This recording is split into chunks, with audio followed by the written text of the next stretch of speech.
My girlfriend said she needed a break to go on a trip with her platonic friend. I replied, I hope you find what you're looking for. Then I texted his actual girlfriend. She was left frantically calling me after their mountain getaway was ruined by her unexpected arrival. Lauren stood by the kitchen island, both hands wrapped around a mug she hadn't taken a sip from in 10 minutes. I could tell she rehearsed whatever she was about to say. The way she blinked too slowly, the way her lips kept twitching like she was trying to smile but couldn't quite land it, it was all calculated. I think I need some space, she said finally, her tone soft, almost spiritual, like she was offering me enlightenment instead of a breakup. I leaned against the counter we had tiled together last fall, nodding once to let her continue. There's this retreat. In the mountains. Just a week, she added quickly, like that was the part one might object to. It's not. It's not about us, Ethan. It's about me. I need to reconnect with my essence. Her essence. She actually said that. And Mark's going with you? I asked, keeping my voice even. She looked away, eyes flitting toward the new dishwasher we'd argued about for 3 weeks before finally buying. Yeah, he needs the reset too. But it's not like that. We've been friends since college. You know that. I did know that. She'd said it often enough over the years. Mark was harmless. Mark was loyal. Mark was basically a brother. I'd heard every version of that script. But she had a different energy now, giddy under all that calm. Like someone stepping into a secret they'd waited too long to enjoy. You know what? I said, voice steady. I hope you find what you're looking for. That made her blink. I don't think she expected me to say that. She wanted a fight, a reason to leave and still feel noble about it. I wasn't going to give her one. She hugged me lightly before she left. I didn't return it. Once she was gone, I opened my laptop and did what any rational engineer would do when his girlfriend of 4 years suddenly wanted a week in the mountains with her platonic friend. I looked up Mark. Didn't take long to find him. He wasn't private about his life. His Instagram had a post from 2 months ago, him and a woman named Kayla, grinning with wine glasses in hand. For years and counting, the caption read. I clicked through her profile. Public. Tons of photos. Vacations, anniversary dinners, matching Halloween costumes. He wasn't just dating her. He was serious. So I drafted a message. Hi Kayla. I don't know you, but I thought you should be aware. Your boyfriend Mark is going on a week-long mountain retreat with my girlfriend, Lauren. They've both described each other as just friends, but I've attached the reservation confirmation and a screenshot of Lauren's message outlining the trip. Thought you deserved the same transparency I wasn't given. Take care. Then I forwarded Lauren's confirmation email to our old joint account, logged out, and blocked both of them everywhere. Venmo, Netflix, Spotify, even the shared grocery list app. It felt clean. She wanted space? Fine. I'd give her silence. But she wouldn't be the only one setting fires on the way out. 2 days into Lauren's grand escape to reconnect with her essence, my phone started lighting up like a pinball machine. Unknown numbers. One after the other. I ignored them all until a voicemail preview popped up, and I saw the first word, screaming. I tapped play. Ethan, what the hell did you do? Kayla just showed up here, Ethan. In the middle of the damn woods. She took the car. Ethan. She took the car. She kicked Mark out and now we're stranded in it. I paused the message, sat back on the couch and smiled to myself. Then pressed play again. He had to walk to the ranger station and it's freezing and we can't get a signal and you need to fix this. Fix it. She hung up before I could hear the rest of her tantrum. A minute later, my phone buzzed again. This time it was a group text, Lauren and Mark, both names blinking together in my blocked list, somehow getting through via a new number. Lauren, what you did was cruel and childish. You completely blindsided us. Mark, you ruined an expensive trip. That was low, man. Lauren, you owe us at least half the cost. At minimum. I let out a soft laugh. The audacity really was the best part. Instead of replying, I took my time. I took screenshots, voicemails, texts, even their email address change alerts. Evidence. Then I sent one message. Clear. Precise. Formal. Me. I owe you nothing. The relationship is over. All shared accounts are closed or in the process of being removed. I expect Lauren's share of the rent and utilities for this month by Friday. After that, I'll begin deducting late fees. I attached a PDF. It was a simple expense breakdown, color-coded, itemized by date. Rent, Wi-Fi, water. Her half was circled in red. They responded exactly how I expected. Lauren, this is financial abuse. You're weaponizing spreadsheets. Mark, you're unhinged. This is betrayal. Block, block, block. I tossed my phone on the table and leaned back. Outside, it had started to snow, just a light dusting, enough to coat the sidewalk. I thought about the two of them huddled somewhere in the mountains, probably arguing over which one should have brought backup chargers. It felt good, not just to be out of it, but to be ahead of it. Lauren had always been a strategist. She loved orchestrating drama and then watching it unfold like theater. She expected me to either blow up or fall apart. But instead, I left her exactly where she put herself, cold, exposed, and without a getaway plan. A couple hours later, I got a Venmo notification. $75. From Mark. The note said, partial for gas. I'll send the rest later. Chill. I didn't reply. Instead, I screenshotted it and added it to the folder I had started on my desktop. For court if they get weird. No yelling. No revenge posts. Just quiet, methodical untangling. Let them scream into the void. I'd already muted the echo. The day after the chaos text stopped, I started separating our lives piece by piece. It was like cleaning out a storage unit you didn't realize was full of junk until you looked at every item. First, I closed the last of the joint accounts, utilities, a shared Amazon Prime, the Google Calendar we use for grocery reminders. Then I created a spreadsheet. Not for them. For me. Every dollar. Every date. Every trace of her name tied to mine. It felt like wiping smudges off glass, clearing things I didn't even know were bothering me. Then came the physical stuff. I pulled out boxes from the hall closet and started packing her things. I didn't throw anything out. I didn't damage or destroy anything, tempting as it was. I just labeled the boxes carefully. Closet, left side, desk drawer, bathroom cabinet. I didn't touch anything sentimental. I didn't flip through old letters or thumb through her books. I just packed. I was taping shut a box of her kitchen tools when I found it. A photo, stuck between two cookbooks. It was from our second anniversary, Portland's Lantern Festival. That night we drank too much wine and spent an hour trying to light one stupid paper lantern. She was holding my hand in the picture. Her head was tipped toward me. She looked happy. And for a second, I felt something sharp in my chest. Not anger. Just wait.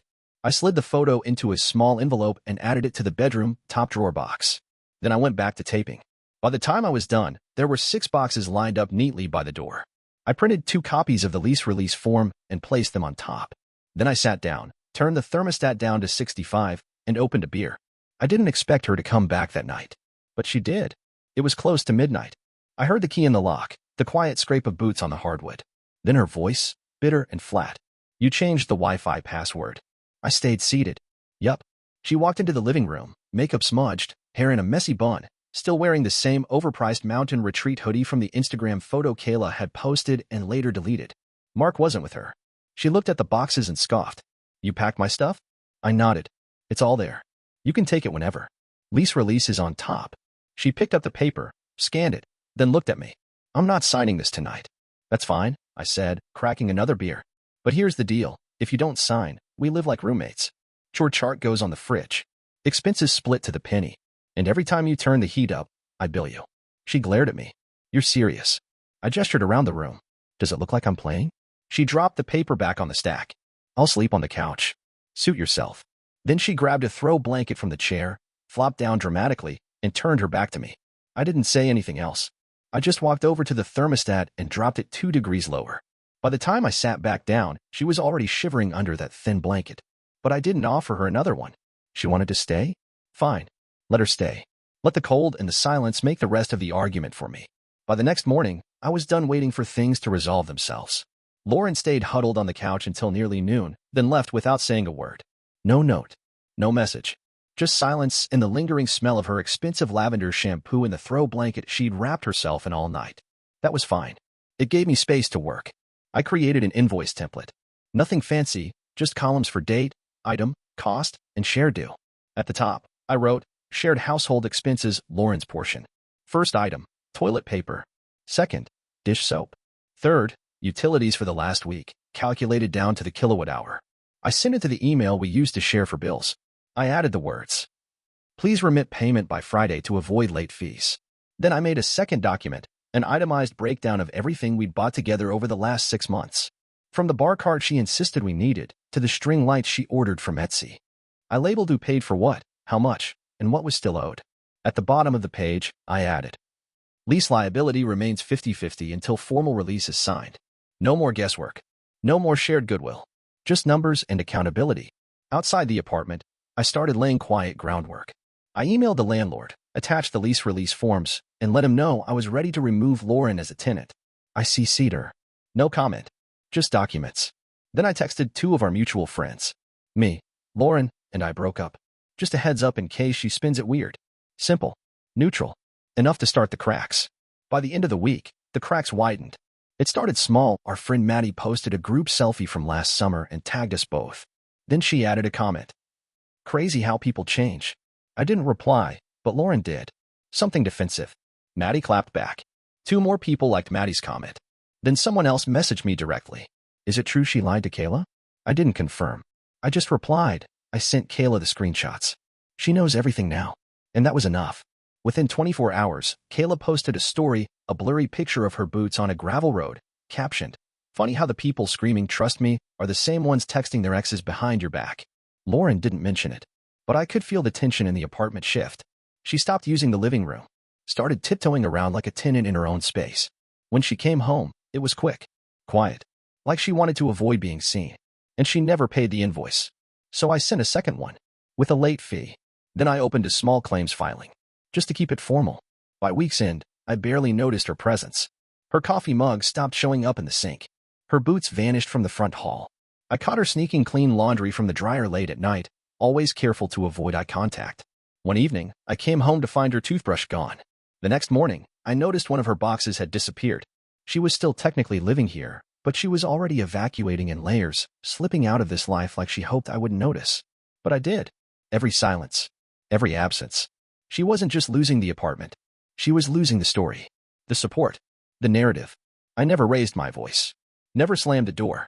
I just turned her mess into math and watched it collapse in real time. When I walked into the apartment that evening, I knew something had changed. There was no sound, no clinking dishes, no shuffling from the hallway, no scent of her overpriced dry shampoo lingering in the air. Just stillness. And by the kitchen counter, right where we used to drop takeout menus and grocery lists, was a white envelope. I didn't rush to open it. I took off my shoes, hung up my coat, put my keys in the bowl.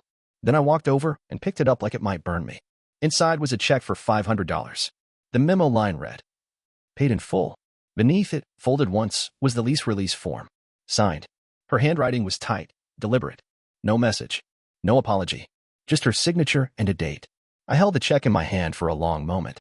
The number wasn't right. It was less than half of what she owed. But that wasn't the point. The check wasn't payment. It was a play. Her version of closure. Something she could point to later and say, "See? I paid him." I was the adult. Like this entire mess could be wrapped in one gesture and tossed behind her. She wanted control back, even if just in the final act. I walked to my desk, pulled out a pen, and wrote across the back of the check in block letters. Deposited under protest. All rights reserved. Then I took a photo of it. For records. The next morning, I deposited the check. I filed an update in my small claims case noting a partial payment and adjusted the total owed. Legally, that phrase protected me. She couldn't argue that cashing the check meant I agreed to the amount. No loopholes. After that, I went home and started rearranging the furniture. It was something I'd been putting off for weeks. But now, with the boxes gone and the bedroom closet finally mine again, it felt necessary, like reclaiming land after a quiet war. I moved the couch to the other side of the room, rolled up the shared rug we bought on a weekend trip to Santa Cruz. I vacuumed underneath it and tossed it out back for donation. I put on new sheets. A solid navy blue set. Clean. Unsentimental. Then I lit a candle, not one of hers. Mine. Sandalwood and something darker. The kind of scent that stayed behind. I made dinner. Alone. Quiet. And for the first time in months, maybe longer, the apartment didn't feel like a paused argument. It didn't feel like walking on eggshells. It felt mine. Not because she was gone, but because there was no more pretending.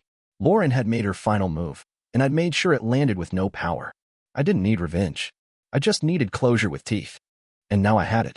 3 months later, I sat in a quiet hallway outside courtroom B12 with a manila folder resting on my knee and a thermos of coffee that had gone cold. The building was clean and impersonal, beige walls and buzzing lights, exactly the kind of place where things finally got decided, not by feelings or apologies, but by facts. I'd been preparing for weeks. Inside the folder were bank statements, utility bills, printed screenshots of emails and texts, the signed lease release with Lauren's handwriting, and the back of the check marked deposited under protest. All rights reserved.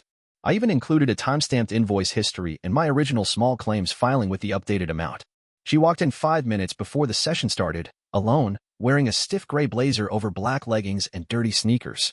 Her hair was pulled back, but not in the polished way she used to wear it. This time it looked rushed, like she'd grabbed a hair tie from the floor of her car. She didn't acknowledge me, just sat on the opposite bench and crossed her arms like she was waiting for the DMV to call her number. When we were called in, I kept my face neutral. I'd already won the emotional part of this a long time ago. All that was left now was the formal closeout. The mediator was a short woman with a clipboard and a tone like someone used to babysitting adults in crisis. She read through the case summary, adjusted her glasses, and looked up. Mr. Carr, you're seeking repayment for rent and utilities based on a cohabitation arrangement following the termination of a shared lease, correct? Yes, I said. Calm. Simple. She turned to Lauren. And Ms. Adley, do you dispute the charges listed in this claim? Lauren shifted in her seat. I think it's more complicated than what's written down. He's doing this to punish me. Punishment is not under consideration, the mediator replied coolly. We are only looking at the financial records and legal responsibilities. Lauren's jaw tightened. He already cashed the check I gave him. The mediator looked to me. I slid the photo across the table. That check was labeled paid in full, but I clearly marked it, deposited under protest. It was partial payment. My filing reflects the remaining balance. The mediator studied the printout, nodded once, and returned it to me. Let's proceed to the ledger. We walked through it line by line. Every utility split. Every shared item documented. Lauren barely looked up. When she did speak, it was vague claims about me exaggerating or weaponizing receipts. But she had no paperwork. No counterclaim. No legal ground. By the end of the session, the mediator closed her folder and gave her summary. Judgment for Mr. Carr. Full amount requested, plus court fees. Lauren's lips parted like she might argue, but nothing came out. She glanced at me, maybe expecting a smirk or a satisfied glare. But I didn't give her anything. There was nothing left to say. The mediator continued. Based on the signed lease release and itemized proof of sole responsibility, Mr. Carr is also awarded the full return of the security deposit. That one stung her. She blinked hard, jaw locked, like someone realizing their final chip had just been swept off the table. I gathered my papers, nodded politely, and walked out. Behind me, she sat frozen furious, stunned, small. Not because I'd hurt her. Because for once, her version of the story didn't matter. The facts did. And I came with receipts. 6 weeks after the court ruling, I got the first garnished payment, $92.14, automatically deducted from Lauren's paycheck and transferred to my account with a note that read, State Disbursement Unit, Case Number 5418. It wasn't much, not compared to everything she still owed, but it wasn't about the amount. It was about what it meant. It meant I didn't have to chase her, didn't have to argue, didn't have to hear her voice ever again. The system would handle her now. I stared at the deposit confirmation on my phone, then set it down and looked around my apartment. My apartment. No more shared lease. No more passive-aggressive sticky notes on the fridge. No more shoes blocking the entryway or empty shampoo bottles cluttering the shower. Just mine. I'd replaced the couch with one I actually liked, firm, gray, clean lines. Got rid of the abstract wall prints she claimed gave the room texture and hung a framed blueprint of the original Manhattan subway map instead. Something simple, technical, honest. Every drawer was where I wanted it. Every light bulb was the color temperature I preferred. Even the silence felt better, like it had been recalibrated. Some people imagine healing as this big emotional moment. A breakthrough. A sobbing fit. A long, heartfelt journal entry. Mine came in parts. In updated account passwords. In autopay confirmations. In coming home from work and knowing no one else had touched the thermostat. Across town, I'd heard through the grapevine, Lauren and Mark had signed a lease together. A tiny one-bedroom apartment and a walk-up with no parking. I knew the building. It was the kind of place where the ceiling creaked if someone above you sneezed. He had moved in with her 2 weeks after the court ruling. I imagine it started out fun, adventure, freedom, our fresh start. But that kind of fun doesn't last long when you're both broke and behind on bills. I didn't stalk them, didn't look them up. But people talk. And I listened, quietly, without asking. They were struggling. Mark had lost freelance clients after Kayla shared the messages. Lauren had burned bridges with mutual friends trying to spin a version of the story no one was buying anymore. Nobody wanted to host her. Nobody wanted to be dragged into her truth. I didn't feel vengeful. I didn't want her ruined. I just wanted her forgotten. One evening, I sat on my new couch with a beer in one hand, the lights dimmed just the way I liked, and realized I hadn't thought about her all day. Not once. That was the real moment. The real win. It wasn't the check. It wasn't the court victory. It was the peace. I had let the system do the work. Let logic replace emotion. Let silence do what arguments never could. I didn't wish her pain, but I hoped, quietly, that she found the version of herself she'd claimed she was chasing, and that maybe, just maybe, she could live with the choices that version made.